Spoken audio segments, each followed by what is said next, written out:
السلام عليكم ورحمة الله وبركاته. أهلا بكم في حلقة جديدة على قناتكم طيور فوق السطح. يا رب تكونوا بألف خير وصحة وسلامة، ويا رب دايما مشاريعكم في تربية الطيور تكون ناجحة ومحققة ليكم كل اللي انتوا بتتمنوه. ناس كتيرة بتتساءل ازاي نقدر نحفظ البيض في فصل الصيف علشان يفضل مخصب او حتى صالح للتناول وللأكل. وعلشان حضرتك تبقى عندك القدرة على كده لازم تبقى فاهم الموضوع وخطواته، ولازم تبقى فاهم البيض نفسه محتاج لإيه علشان يفضل سليم أو يفضل صالح للترقيد أو صالح للأكل.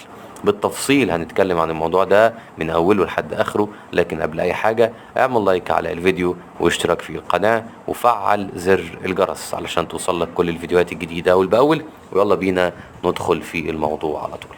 مبدئيا لازم نكون عارفين كويس قوي ازاي يعني البيض نفسه بيحافظ على الخصوبة اللي فيه، وازاي البيض نفسه بيحافظ على صلاحيته للأكل كمان.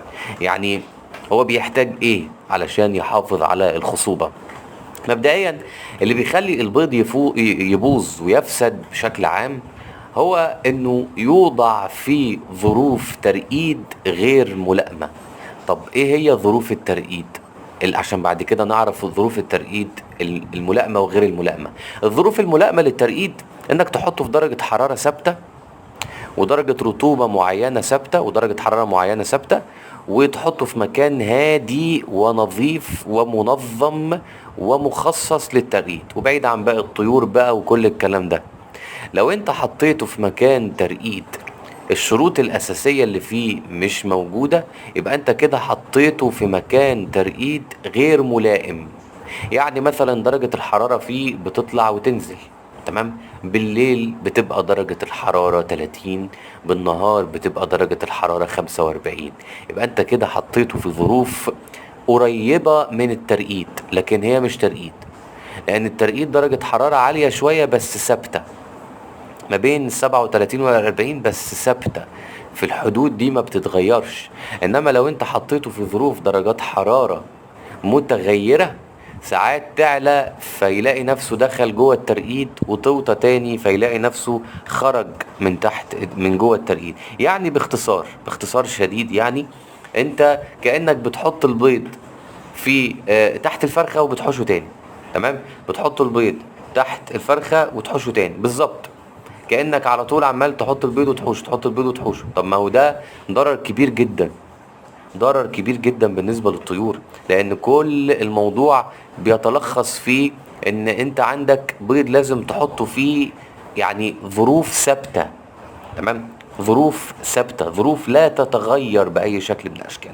فده اللي بيحافظ على البيض بشكل عام، تمام؟ ده اللي بيحافظ عليه بشكل عام. طيب عايزين نعرف بقى احنا نحفظ البيض ازاي. عشان نحفظ البيض لازم نحطه في ظروف ثابتة وغير صالحة للترقيد. حلو، ظروف ثابتة وغير صالحة للترقيد. ثابتة عرفناها، حلو، عرفنا ازاي نحطه في ظروف ثابته، نحطه في درجه حراره ثابته ودرجه رطوبه ثابته، واقول لك تحفظه ازاي بالطريقه دي. انما يعني ايه غير صالحه للترقيد؟ يعني من الاخر درجه حراره منخفضه شويه، درجه حراره تشبه درجه حراره الجو في البرد. من الاخر درجه حراره الجو في البرد في الشتاء، ده معناه ان درجه الحراره لازم تزيد ما تزيدش عن مثلا 15، تمام؟ ولازم تزيد عن 10، يعني في الحدود دي ما بين ال10 وال15، ولو زادت او قلت عن كده ما تقلش كتير. حلو. ليه؟ لان درجة الحرارة دي هي درجة الحرارة الاقرب للحفاظ على البيض صالح للترقيد، صالح للاكل، ما يفسدش، تمام؟ يعني من الاخر انت كده محتاج تحطه في حاجة شبه التلاجات، تمام؟ تخليه على طول عايش في الظروف دي. طيب احنا ما عندناش معدات او تلاجات او اماكن معينة فيها درجات حرارة كده نعرف نتحكم فيها بالشكل ده، تمام؟ عندنا تلاجة فيها فريزر درجة حرارته كذا، وباقي التلاجة درجة حرارتها كذا، وكل مكان في التلاجة بيبقى درجة حرارته مختلفة. تحت الفريزر مباشرة غير تحت خالص في التلاجة في الدرج اللي من تحت. كل مكان فعلا في التلاجة بيبقى له درجة حرارة مختلفة. طب احنا عايزين درجة حرارة ثابتة لا تتغير ابدا تمام، وفي نفس الوقت مناسبة وصالحة لحفظ البيض ومنعه من الفساد ومنعه من التعرض لأي درجات حرارة عالية. طب نعمل ايه ونلاقي درجة الحرارة دي فين؟ الحل عندنا. اولا حضرتك هتجيب كراتين البيض. عارف كراتين البيض اللي هي بيتباع فيها البيض؟ الكراتين دي صالحة جدا علشان تحفظ فيها البيض من الكسور او الخبط او الرزع او الدحرجة او ان هو يبقى مثلا في ظروف صعبة باي شكل من الاشكال. هتجيب الكراتين دي حضرتك وتعمل ايه؟ ترص فيها البيض بحيث ان يكون الطرف المدبب من تحت والطرف العريض من البيضة من فوق، او بلاش كلمة الطرف، نقول الجانب العريض من فوق والجانب المدبب من تحت. بكده انت بتعمل ايه؟ بكده انت بتحافظ على وضع البيض الانسب علشان تحافظ عليه، لان المنطقة العريضة اللي من فوق دي المنطقة اللي فيها هواء، فيها فراغ هواء. تمام حضرتك؟ لما بتيجي تكسر بيضة مثلا مسلوقة، تمام، بتمسكها كده وتكسرها، بتلاقي الحتة العريضة فيها فجوة كده، فيها مكان فارغ فيه هواء. تمام، المكان ده لازم يبقى من فوق، لازم، ملهاش حل تاني. تمام، والمكان المدبب يبقى من تحت.